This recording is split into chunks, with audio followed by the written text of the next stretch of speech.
Está começando mais um programa da série Mãos à Obra. Esta série é composta de 30 programas. Hoje você vai assistir ao programa número 13, Mãos à Obra, o programa da construção.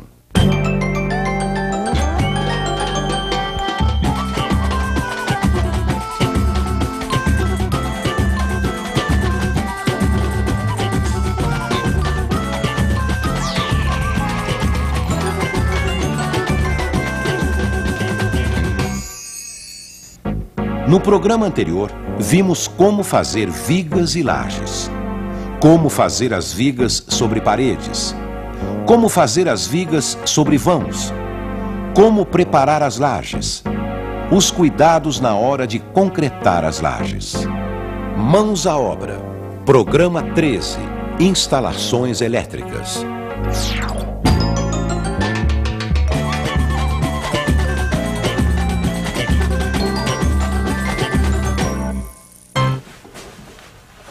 Oi, Pedrão. Que isso? Você comprou? Que nada, ganhei na rifa do Mané Cobrador. Primeiro prêmio. Parabéns, hein? Vai ser ótimo ter um micro-ondas aqui em casa, viu? Vai me ajudar muito. Onde é que nós vamos colocar? Esse que é o problema aí, né? Ele precisa de uma tomada só pra ele, meu amor. Eu acho que não tem tomada sobrando aqui na cozinha, não. Quando a gente fez o projeto da parte elétrica da casa, a gente não pensou nisso. Mas também a gente não sabia que ia ganhar um micro-ondas, né? Na rifa do Mané Cobrador. Olha, antes de fazer a instalação elétrica na sua casa, precisa pensar bem antes pra não ter problema depois, né? Mesmo que você contrate um eletricista, é importante você conhecer os materiais elétricos e saber como eles vão ser instalados. E aqui vai uma dica importante, viu, gente? Na empresa de energia elétrica da sua cidade, você vai ter informações de como receber energia na sua casa.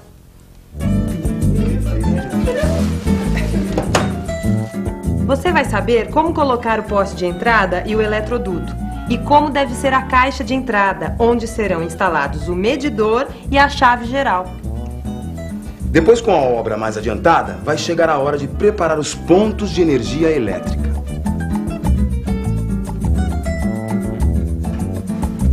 Olá, Pedrão, tudo bem? O que é que você vai precisar, amigão? Tá na hora de eu começar a fazer a instalação da parte elétrica lá de casa e eu tô pensando em contratar um eletricista. Olha, eu posso indicar um bom eletricista, mas eu vou dar um conselho. É importante você saber como se faz uma planta dos pontos de eletricidade para encomendar o serviço. Mas eu não conheço direito os materiais elétricos. Não tem problema. Eu posso dar umas dicas. Nessa fase você vai precisar de eletrodutos, caixas e o quadro de distribuição. Os eletrodutos são tubos que são colocados dentro das paredes e das lajes e por onde passam os fios, que são os condutores de eletricidade. O eletroduto é aquele que o pessoal chama de conduíte? Isso mesmo. Existem dois tipos de eletrodutos. O rígido, como esse aqui, ó, e o flexível, como esse. E qual que é o melhor? Depende da aplicação. Nas lajes, o rígido. Nas paredes, o flexível.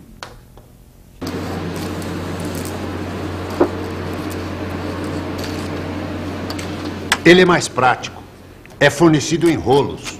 Você pode cortar no tamanho que quiser sem precisar emendar. E tem mais. Por ser flexível, tem a vantagem de poder fazer curvas na parede. Agora, tem que tomar cuidado, porque nas lajes o flexível pode ser danificado durante a concretagem.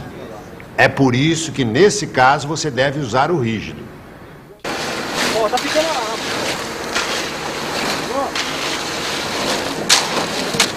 E não tem perigo de pegar fogo? Não, eles são feitos de PVC, que é um material anti-chama. E as caixas? Nas caixas é que vão ser instalados os interruptores, as tomadas e os pontos de luz. As caixas são interligadas pelos eletrodutos. Existem 3 tipos de caixas. A retangular, que mede 10 por 5 centímetros e que também é chamada de 4 por 2 por causa das medidas em polegadas. A quadrada, que mede 10 por 10 centímetros e é conhecida como de 4 por 4. E a octogonal, ela tem 10 centímetros. Agora, quando é que eu uso uma e quando é que eu uso a outra? As caixas octogonais são usadas para as lâmpadas. As caixas retangulares e as quadradas são para interruptores e tomadas. E o quadro de distribuição? O quadro de distribuição é o centro de toda a instalação elétrica dentro da casa. Ele recebe os fios que vêm do medidor da entrada e distribui a energia para as lâmpadas, tomadas e interruptores. Ah, é como o coração, né? Que bombeia o sangue para as outras partes do corpo. Isso mesmo. Dentro dele tem uma chave geral e alguns disjuntores. E o que é disjuntor? É um tipo de interruptor que ele desliga sozinho quando a corrente elétrica passa de um certo limite. É uma proteção do circuito para evitar sobrecarga nos fios e cabos elétricos. Interessante. Tem a mesma função de um fusível. Tem, mas a diferença é que o fusível queima e você tem que trocar por outro. O disjuntor tem uma mola que desarma o circuito. Depois basta ligar novamente que ele volta a funcionar. Mas o disjuntor não queima se ficar ligando e desligando? Se o disjuntor ficar desarmando toda hora, é sinal que o circuito está sobrecarregado. E nesse caso, não adianta trocar só o disjuntor. Tem que ver se a fiação aguenta. Como assim? Por exemplo, se você colocar um disjuntor de 20 amperes para uma fiação que aguenta 15 amperes e ligar vários aparelhos ao mesmo tempo, você corre o risco de aquecer demais os fios e provocar um curto-circuito.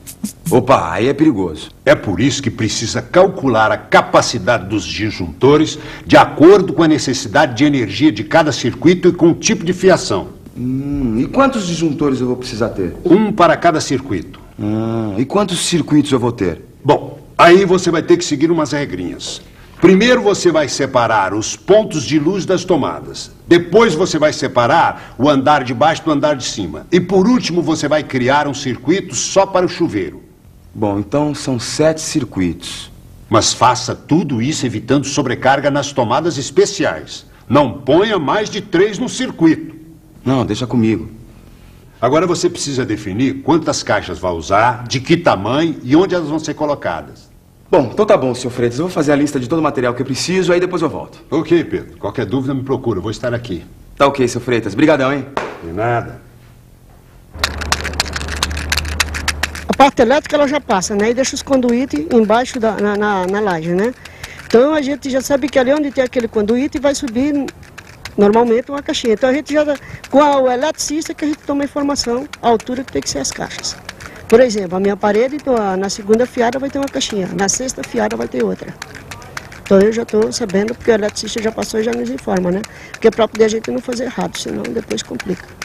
Aí vai ter que quebrar, vai ter que manchar, qualquer coisa. Ela tem que pensar assim, como se ela estivesse morando dentro da casa. Aí as necessidades dela, onde é que ela colocaria, por exemplo, televisão, onde é que ela iria colocar a máquina, onde é que ela iria dentro da cozinha, como que ela iria trabalhar, como que ficaria mais prático. Então acho que ela teria que pensar em qualidade e praticidade, né, para procurar facilitar o máximo possível. E tentar também não pensar assim, em carregar muito uma tomada, por exemplo, ali eu vou pôr rádio, televisão, ferro. Tentar ser racional, mas distribuir bem a eletricidade. Acho que isso aí também faz parte da questão de evitar acidente, curto-circuito, dentro da casa, essas coisas todas, né? Então acho que é isso, ela tem que pensar, racionar como se ela estivesse dentro da casa e se imaginar de uma forma prática.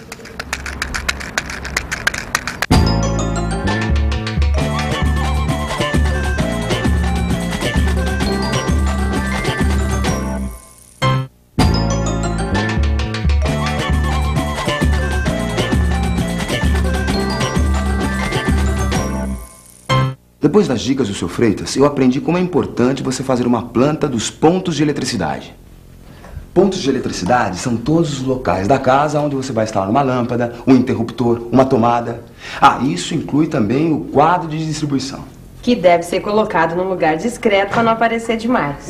Geralmente ele é colocado atrás de uma porta. Agora, outra coisa importante, ele tem que ser instalado próximo das maiores cargas da instalação e do relógio de luz. De qualquer forma, ele deve ser colocado num lugar de fácil acesso, mas longe de botijões de gás ou fogões. Ele não pode ser instalado no banheiro também por causa da umidade, né? E além disso, a tampa do quadro deve ficar sempre fechada. Ele pode ser limpo, sim, mas nunca, jamais deve ser lavado, né? Os pontos de luz são aqueles locais onde a gente vai instalar a lâmpada. Devemos pelo menos prever um ponto de luz no teto para cada cômodo. E além do ponto no teto, pode ser colocado também um ponto na parede, que é chamado de arandela. Os interruptores servem para interromper e restabelecer a passagem da corrente elétrica, ou seja, apagar e acender os pontos de luz.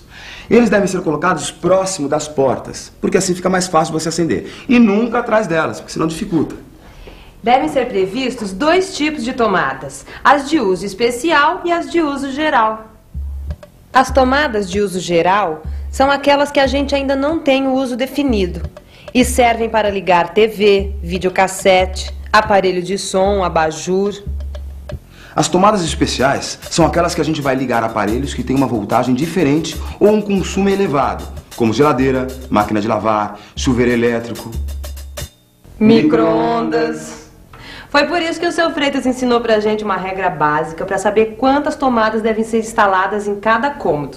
A proporção ideal é uma tomada para cada 5 metros. E você calcula isso da seguinte forma. Você soma o comprimento de todas as paredes do cômodo. Por exemplo, se você tiver um quarto de 3 metros por 3 metros e meio, o contorno é de 3 mais 3 mais 3,5 mais 3,5, que é igual a 13 metros. Aí você divide esse valor por 5. Então, 13 metros dividido por 5 é igual a 2,6.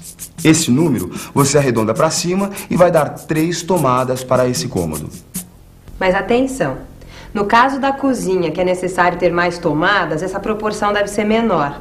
Uma tomada a cada 3,5 metros. Então, se você tiver uma cozinha com os mesmos 13 metros de contorno, você vai dividir por 3,5, ou seja, 13 metros dividido por 3,5 é igual a 3,7. Então, você deve colocar 4 tomadas. No caso do banheiro, não se esqueça de colocar uma tomada junto ao lavatório, mas tome cuidado para que essa tomada e o interruptor fiquem a mais de 60 centímetros do box. Outra coisa importante é você adotar um padrão de altura na colocação dos diversos pontos de eletricidade. Isso vai facilitar a sua obra, porque você coloca os pontos todos na mesma fiada de blocos. Ai, depois fica tão bonito depois de pronto. Mas para isso existe uma tabela, e essa tabela é a seguinte. As tomadas baixas, de uso geral, devem ser colocadas a 30 centímetros do piso. As tomadas médias, como as do lavatório, do banheiro, da geladeira, do liquidificador, da máquina de lavar, do freezer, da campainha da rua, do micro-ondas, devem ser colocadas a 130 centímetros do piso. As tomadas altas, no caso do chuveiro elétrico, devem ser colocadas no mínimo a 225 centímetros do piso. Os interruptores devem ser colocados a 130 centímetros do piso. E as arandelas devem ser colocadas a 190 centímetros do piso.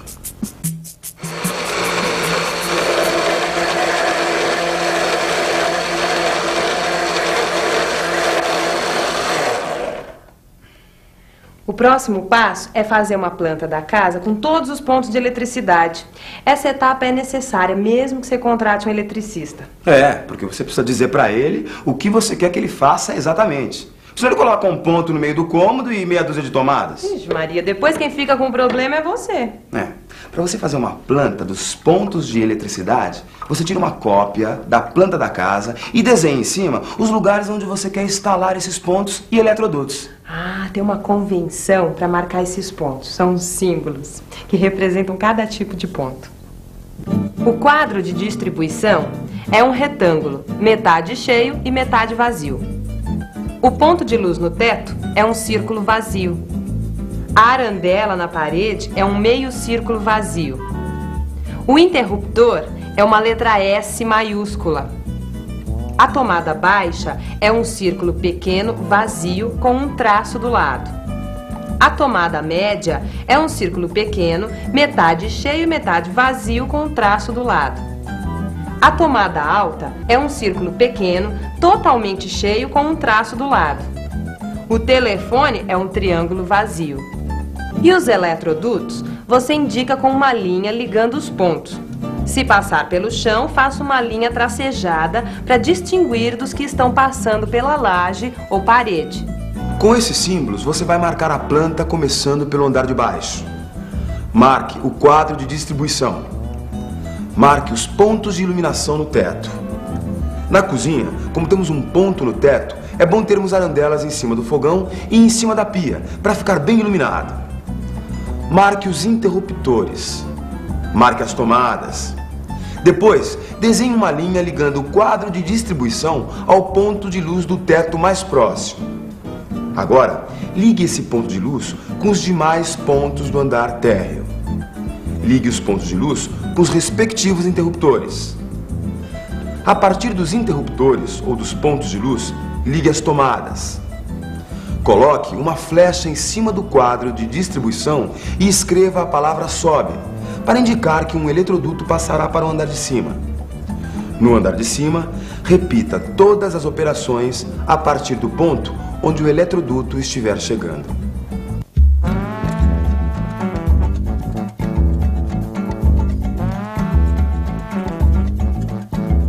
Com a planta pronta, você pode colocar as caixas.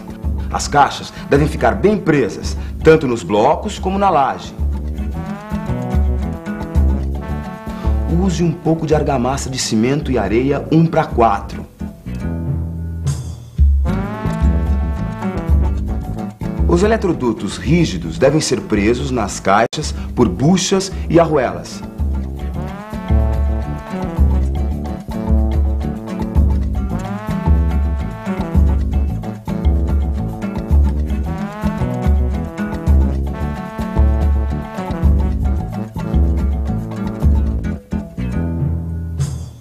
Os eletrodutos flexíveis passarão dentro da parte oca dos blocos e os rígidos ficarão concretados na laje.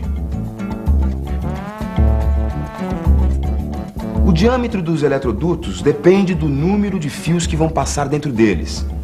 É recomendável usar eletrodutos de no mínimo 3/4 se for rígido e 25 milímetros se for flexível. Nunca passe mais do que 6 fios dentro deles.